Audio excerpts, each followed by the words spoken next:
The NTSB will likely board the cargo ship for the first time today and interview crew and really begin an intense investigation into the cause of that horrific collapse of the Key Bridge in Baltimore that we all saw yesterday.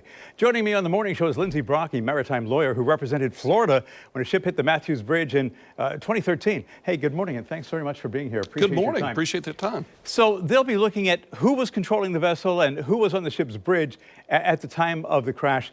The cargo ship apparently suffered a power outage before the collision with the bridge, and there was a total blackout. Now, there was an American pilot on board, as there are on all ships when they navigate a channel. He did everything he could to slow the ship down and keep it from drifting to the right. But from what I hear, things happened so quickly. The maneuvers that he did engage just weren't enough.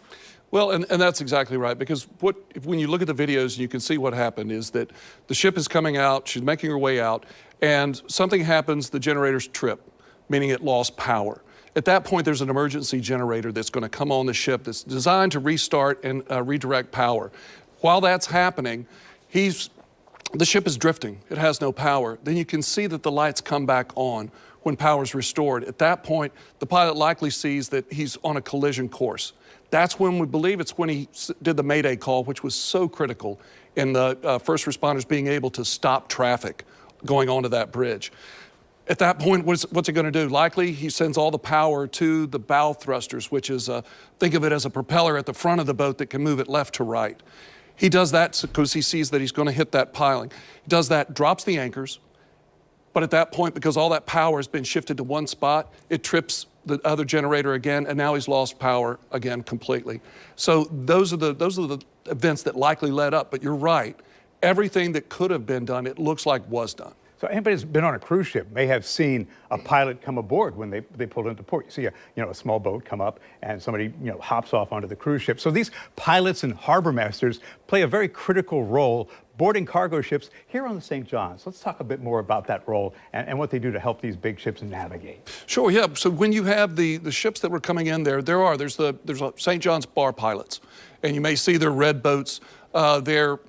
Right as you come inside the river, they're going to go out to the 1 mile buoy, and that's where they're going to board the vessels that are coming in, because they know, because the sand shifts, the channel moves slightly around. They know the currents, they understand the waters here in Jacksonville.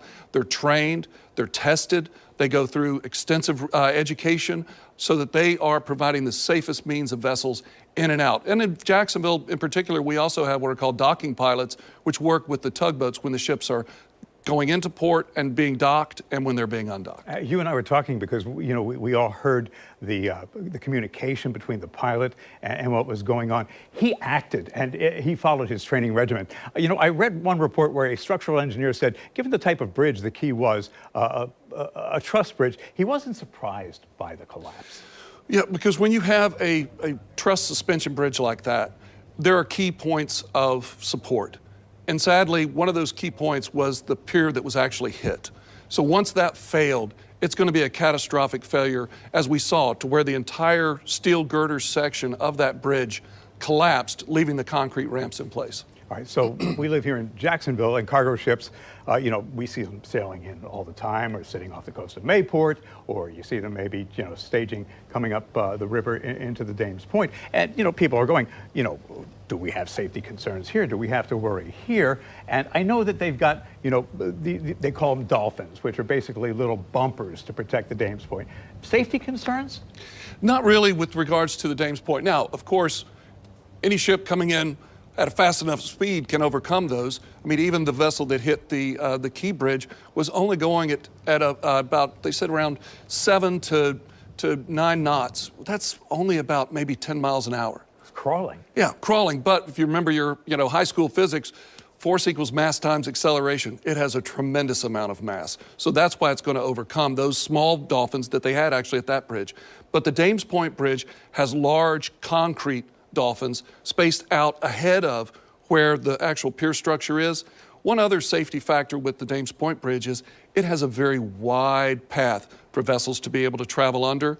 And where that support meets the water, there's almost like a small island that was built to support it. So there are a lot of safety measures in place to really give you confidence in traveling over that bridge, especially when a ship is coming underneath it. You know, it's amazing. There were 2 people who survived. How they survived, because it was an 180-foot fall, is an absolute miracle. There are 6 people who are still missing, and the river up there has a very strong undercurrent, as does the St. Johns River.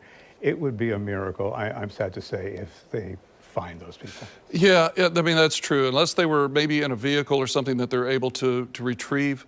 I know that they said there were some sonar scans initially that showed that there were vehicles submerged in there. But yes, you've got a river that, like the St. Johns, is influenced by tide. And who knows how much that may have played a role in how the vessel was positioned there in the channel as it was leaving. But yeah, it's difficult because you've got a strong current that's going to be moving through there at a pretty good speed. Even the Jacksonville here, the St. Johns, is running at usually about 3 to 4 knots, which doesn't seem like a lot, but it's about, it's a pretty strong current when you're talking about divers and when you're talking about things that are floating there in the water. Right, and if they do find them, it may be days or even weeks. Yeah. Liindsey Brock, appreciate your perspective, and thanks for answering some questions a lot of people have on their minds. Thank you for the opportunity.